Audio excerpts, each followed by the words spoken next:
Okay, magandang araw mga kaibigan. May nag-text sa akin, isang subscriber ko na pinalaya na si Doc Badoy at Ka Eric. So, wala man siyang sinabi anong basis bakit pinalaya. Kaya ito, nag-open up ako sa aking YouTube. Ito, Sabi ko Brothers Travelers. Hindi magtatagumpay ang kasamaan. Ayan na ho. Yan, according. Ilagay na natin. Ayan na po sila mga kababayan. Diba? Okay, sa alright, palakpakan. Yan ha. Yan. Kapi-kapi muna tayo. Salamat, Brothers Traveler. Kasama po sina Attorney Rolex ha. At saka si Attorney Tolentino ha. Ayan na ho. Sa mga bagong pasok ko, tagumpay na naman po tayo mga kababayan sa ating pinaglaban. Mabuhay ang SMNI! Nakikita ko hong ganito na unti-unti na ho nagkakaroon ng mga liwanag. Yes! Diba? Edi, talagang ganyan ang buhay. Nasa atin ang huling halakhak. Sabi ko na actually ho, pagkatapos ko kanina, bago ko mag-live kayo hanggang matapos ako, isip ako. Yung pagdalaw ni Congressman Akop doon at dinalaw ni Congressman Tambonting. Okay, so good news po. Ulitin ko may nag-text sa akin na subscriber. Pinalaya na. Ito, una kong napanood na YouTube live stream ni Brothers Traveler Danshan. Lumaya na. Yun na rin ang hinala ko Hindi magtatagal palalayain kasi napakalakas yung public pressure against Congress. Yung pagditini nila dito sa dalawang tawag sa kanila bagong bayani ng mamamayang Pilipino. Wow. Ang mga pressure pinakamalakas dyan yung writ of habeas corpus petition na na-file sa Supreme Court. Mapapahiya ang Kongreso. Tungkol niyan. Paghintay nila, no. Next, yung petition. Manifesto ng PMA graduates. Hundreds and counting more. Baka abot pa ng libo-libo ang pipirma dyan Mga karamihan, mga retired generals ang pumirma. Kasi yung husband ni Dr. Badoy, Colonel Partosa, o General Partosa ba, hindi ko alam yung rank niya, member of PMA Class 1987. Classmate siya ni General Parlade. So, ayan, ano pa? Yung mga mamamahayag, mga batikang journalist, ex-Senator Francisco Kit Tatad, itong si dating Press Secretary and Ambassador Rigoberto Tiglao, Jay Sonsa, and then mga abogado, international lawyer Arnedo Valera, mga US-based Pinoys. Ang daming. And then Mindanao Tribal Leaders Council of Elders, Dato Joel Unad. And then kahit mga ordinary men in uniform, men in uniform. Bakit kanyo?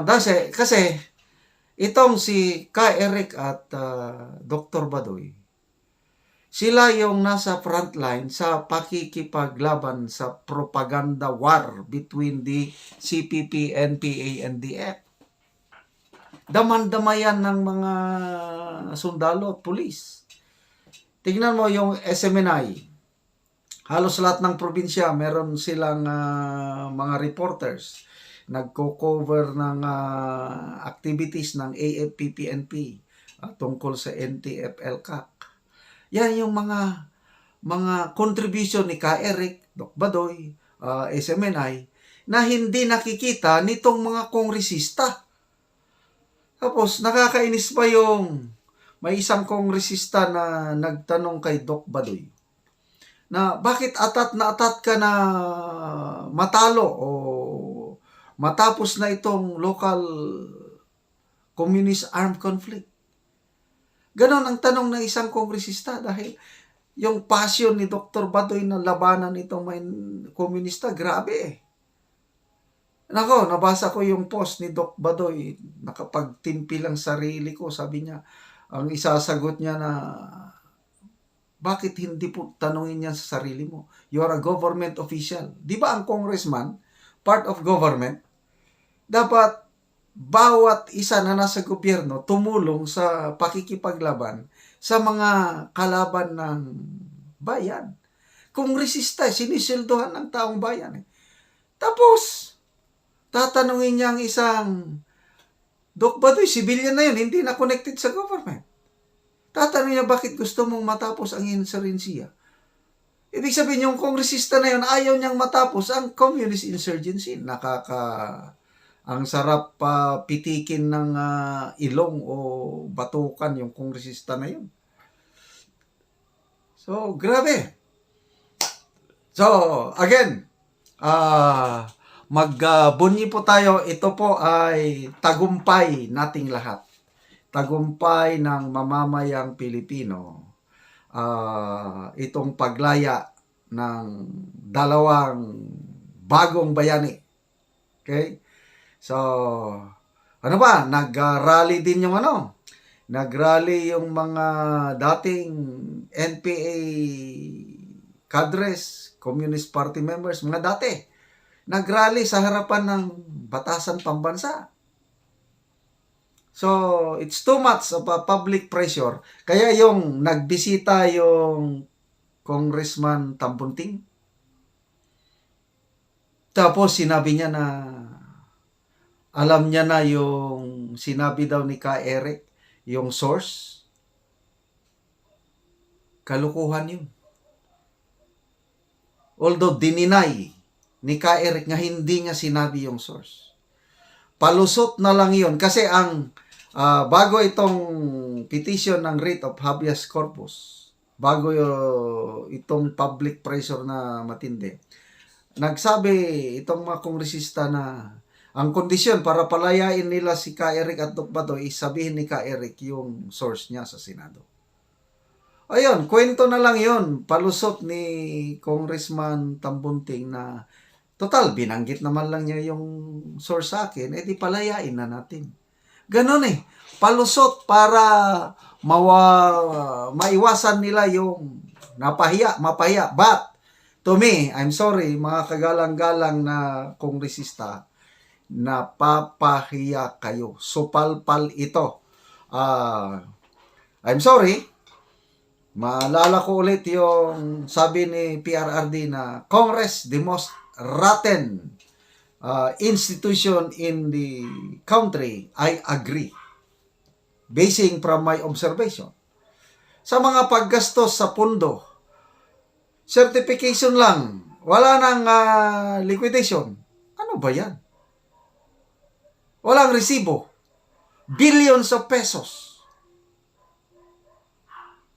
Ayaw magpa-audit. Di, loko-loko nga. Tapos ito, yung 2024 budget. Buti na lang at mayroong Senator Pumintel na pumapalag. Sa Bicameral Conference Committee, biglang lumobo o nadagdagan ang budget ng Congress 12.5 billion pesos. Talagang kanila talaga ang pitaka. Kanila, power of the purse. So, yan? 12 billion. Saan gagastusin? Extraordinary expenses? O travel expenses? Name it. Tapos, walang resibo? Certification lang? Sige. Dahil nasa inyo ang kapangyarihan. But, remember, ito, ang taong bayan nagigising na. Lalo na sa leader nila, Speaker Martin Romualdez, may ambisyon ka pa namang kakandidato sa 2028. Tingnan natin kung hanggang saan yung karisma mo sa mga tao. Kung matatandaan pa ba ng mga tao itong mga pinaggagawa nyo ngayon. Let's not forget, mga kaibigan, by 2025 and 2028, itong pinaggagawa ng mga kongresista na ito, lalo na si Speaker Romualdez na gustong magkandidatong presidente, let's never forget Kay Eric and Doc Badoy, yung paghirip nila 6 days. Congratulations sa paglaya ninyo, Kay Eric and Dr. Badoy.